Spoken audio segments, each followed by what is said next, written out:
ముఖ్యమంత్రి అంటే ఒక బాధ్యత, అంతేగాని దోపిడీ కాదు. ఈరోజు ఏం జరిగింది ఇప్పుడుగానే అడుగుతున్నా, ఎన్ని లక్షల ఎకరాలు నష్టమైందో చెప్పమని అడుగుతున్నాను ఈ ప్రభుత్వాన్ని. 15 జిల్లాలు, శ్రీకాకుళం జిల్లా నుంచి మీరు చూస్తే కడాన్, నెల్లూరు, చిత్తూరు వరకు మొత్తం నష్టపోయారు. వాళ్ళు నష్టపోయిన తర్వాత ఏ జిల్లాలో ఎంత పంట నష్టపోయారో ఇంతవరకు చెప్పలేదు. కడాన్ ఇలాంటివి వచ్చినప్పుడు నేచురల్ కెలామిటీ, దీనికంటే పెద్ద కెలామిటీ ఉండదు నేచురల్ కెలామిటీ అన్నప్పుడు. ఇది ఒక నేషనల్ కెలామిటీ వచ్చినప్పుడు, ఇంత పెద్ద కెలామిటీ వచ్చినప్పుడు, విపత్తు వచ్చినప్పుడు కనీసం ప్రభుత్వం ఒక బాధ్యతగా తీసుకొని కేంద్రాన్ని కూడా అప్రమత్తం చేయాలి. ఎంత నష్టం వస్తుందో చెప్పలా. నేను అందుకే లెటర్ కూడా రాశాను, దీన్ని జాతీయ విపత్తుగా డిక్లేర్ చేయండి, మీరు కూడా సహకరించండి, ఎక్కడ లేని నష్టం జరిగింది అని చాలా స్పష్టంగా నేను అడిగాను. ఇప్పటికి మీరు చూస్తే నిన్న నాకు ఆశ్చర్యం వేస్తుంది, ఎంత బాధితారాహిత్యం అంటే, చేతగాంతనం అంటే. వీళ్ళు ఇచ్చింది 3,711 కోట్ల రూపాయల నష్టమని ఇస్తారు. బ్రేకప్ లేవు, పాడు లేవు. దాంట్లో 2,640 కోట్లు R&B రోడ్లకే, ఒక 703 కోట్లు పంట నష్టానికి ఇస్తారు. 703 కోట్ల రూపాయలు పంట నష్టమని నువ్వు చెప్పితే నీకు ఎంత వస్తుంది? 100 కోట్లు, ఒక 50 కోట్లు ఇస్తారు. అది కూడా ఇవ్వకపోవచ్చు, ఎందుకంటే మనకు స్టేట్ కెలామిటీ ఫండ్ ఉంది, రాష్ట్ర విపత్తు ఫండ్ ఉంది, దాంట్లో డబ్బులు ఉంటుంది. ఇది బిగినింగ్. ఆ డబ్బుల్లో మనం ఖర్చు పెట్టాలి. ఖర్చు పెట్టి కానప్పుడు ఇది కూడా సప్లిమెంట్ చేస్తారు. ఇది నేషనల్ కెలామిటీ ఫండ్ పెట్టుకుంటారు.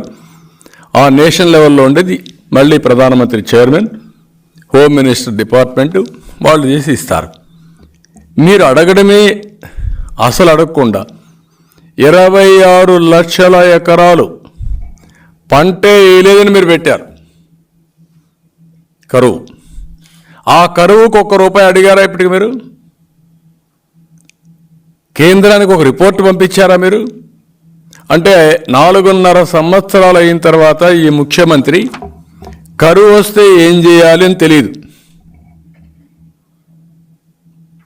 తుఫాను వస్తే ఏం చేయాలో తెలియదు. మీరు చూడండి, హరికేన్ తుఫాన్ వచ్చింది ఈస్ట్ గోదావరి, వెస్ట్ గోదావరి, నేను ముఖ్యమంత్రిగా ఉన్నప్పుడు. ఆ రోజు దేవేగౌడ వచ్చారు ప్రధానమంత్రిగా. వచ్చి సర్వే చేసిన తర్వాత వెళ్ళి మళ్ళీ నేషనల్ కెలామిటీ ఫండ్ నుంచి మనకు డబ్బులు ఇచ్చారు.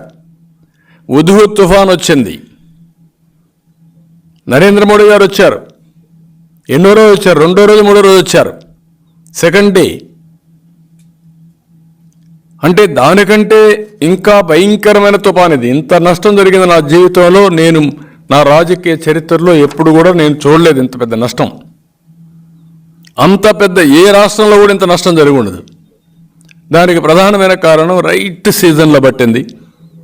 అన్ని పొలాల్లో పంటలు ఉన్నాయి, అదే కాకుండా విపరీతమైన రెయిన్స్ పడిపోయినాయి, ఊహించినటువంటి వర్షపాతం పడింది. దానికి తగినట్టు వ్యవస్థలన్నీ నాశనం చేశారు కాబట్టి ఎక్కడికక్కడ నీళ్లన్నీ పొలాల్లోకి వెళ్ళిపోయినాయి. మొత్తం సర్వనాశనం అయిపోయే పరిస్థితికి వచ్చింది. కనీసం కొనే నాదులు లేకుండా అవస్థపడుతున్నారు. వీళ్ళు ఏమీ చేయలేని పరిస్థితి వస్తున్నారు. అంటే ఇంకొక పక్కన ఎంత ఇస్తారు ఏ పంటకు, బీమా లేకుండా చేశాడు. ఇది ఇంకొక పెద్ద ప్రమాదమైన పరిస్థితి. ఒక వ్యక్తి యొక్క అహంకారం, ఒక వ్యక్తి యొక్క చేతగాంతనం.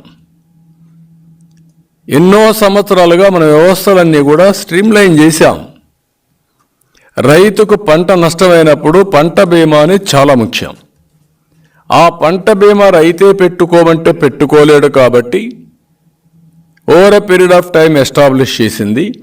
కేంద్రం, రాష్ట్రం, ఫార్మర్ ముగ్గురు కలిసి ఇన్సూరెన్స్ ప్రీమియం కడతాం. అవన్నీ కూడా ఎప్పటికప్పుడు రికార్డ్స్ అన్ని అప్డేట్ చేసి క్రాప్ కటింగ్ ఎక్స్పెరిమెంట్స్ కూడా చేస్తారు. ఎప్పుడైతే ఇలాంటి విపత్తు వచ్చినప్పుడు ఏ స్టేజ్లో పంట నష్టమైంది, ఎంత పెట్టుబడి పెట్టారో అవన్నీ క్యాలిక్యులేట్ చేసి తద్వారా ఆ రైతుకి కాంపన్సేషన్ ఇస్తారు, నష్టపరిహారం ఇస్తారు.